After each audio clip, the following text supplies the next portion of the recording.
Does caffeine impact my anxiety? I have insomnia, so I often drink a lot of caffeine, drink a lot of coffee. It's part of my morning routine.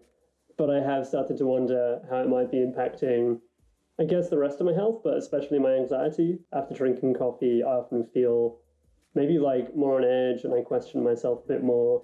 And I find that by about lunchtime every day, I'm in this more anxious state, especially if I have had more coffees. Yeah, this week we'll go caffeine free.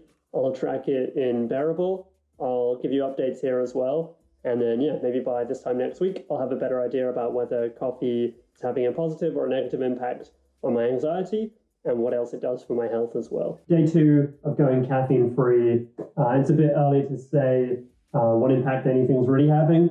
There are 2 things that I've noticed. One is that I was much grumpier when I woke up this morning. I think that might just be not being able to have my morning cup of coffee. Number 2, I actually slept better, so I fell asleep a little bit earlier than normal. And I actually ended up oversleeping too, which is rare for me. I usually struggle to stay asleep. Who knows if that's the caffeine or not? There are other variables too. We'll see how that continues over the next few days and see if that's something that we can directly correlate between. Day 3 of going caffeine free.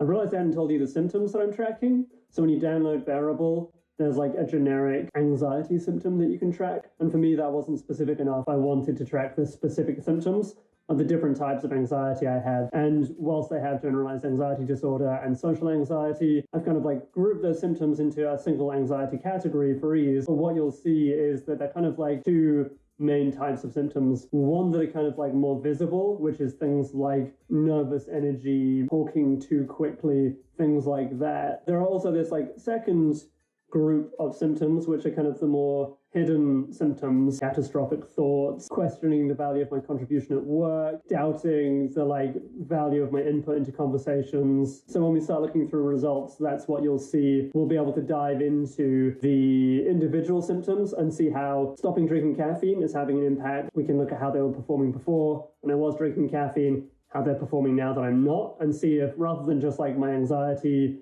is changing as a whole, we'll be able to look at whether specific symptoms are impacted differently by me cutting out caffeine.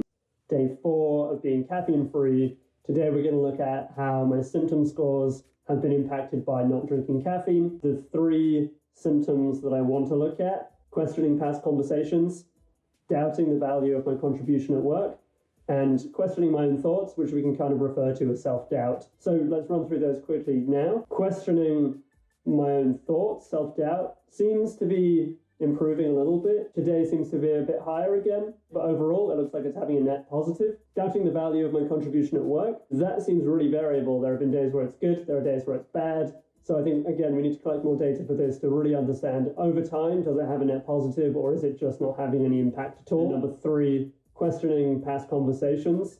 That seems to be doing well. The overall symptom scores are lower, but also there seems to be this period before I stopped drinking caffeine where those scores were already at a lower level. Maybe there's something else, some other variable here that's impacting that. Again, I think we need to track this for longer than just 4 days for us to really get a feel for what's happening. So it's day 5 of being caffeine free. Today I wanted to look at the impact that no caffeine has had on my energy, my mood, and my sleep quantity and quality. Starting with energy, that seems to have improved generally. There are a few days where it's kind of been similar to how it was in the previous weeks, but overall it's improved. Mood has definitely improved. I know that I said I felt pretty grumpy on day 1, but overall that seems to be up as well. Sleep quality and quantity is quite interesting.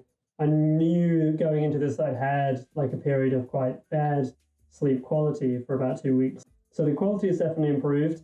And actually looking specifically at the factor effect on report, we can see that no caffeine has had like a big percentage of effect on both the quality and the quantity of my sleep.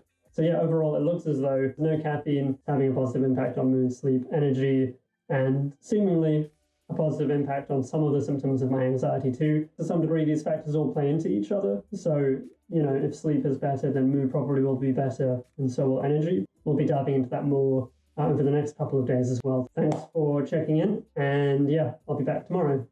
Yo guys, day 6 of going caffeine free. Today I want to talk about the context in which this experiment's happening. so we can get a better feel for maybe other things that have been impacting the results that we've looked at. Number one, 3 weeks ago, I had my COVID vaccine, and that means over the last 2 or 3 weeks, I've had lower energy, mood, sleep scores, and I've had higher symptom scores. So that does play into the results we've seen. Number two is that intermittent fasting seems to have a positive impact on my symptom scores and possibly my sleep. Number three is that it's been warmer weather.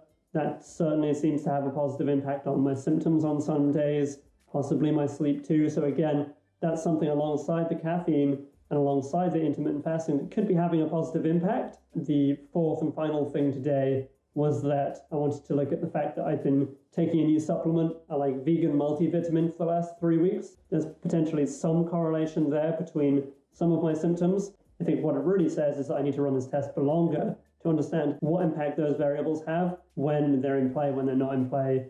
I think it's important to have looked at the context and the other things that could impact the results, rather than just saying caffeine is having a positive impact on my symptom scores without understanding the bigger picture of what's really happening. It's day 7 of going caffeine-free.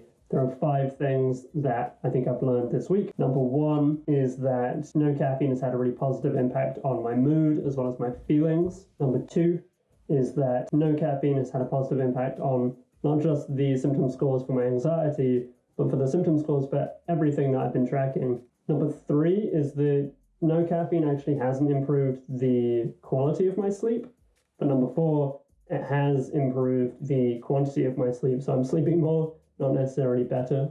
Number 5 is that the symptom nervous energy has kind of dropped significantly. And I think that's the one that I've seen the direct impact of on a day-to-day basis, where I'm able to take more time with things that I'm working on. I'm maybe a bit more focused than I would be usually, which I think is a really positive. And I think the other thing I've seen is that I feel less anxious about talking to people or putting myself into situations where I might have to interact with a stranger. Yeah, it's been really interesting to run this experiment and see how not drinking caffeine has impacted my mood and my symptoms, my overall well-being. I think it's something that I will be continuing to do. Thanks for coming on this journey with me. Enjoy your day.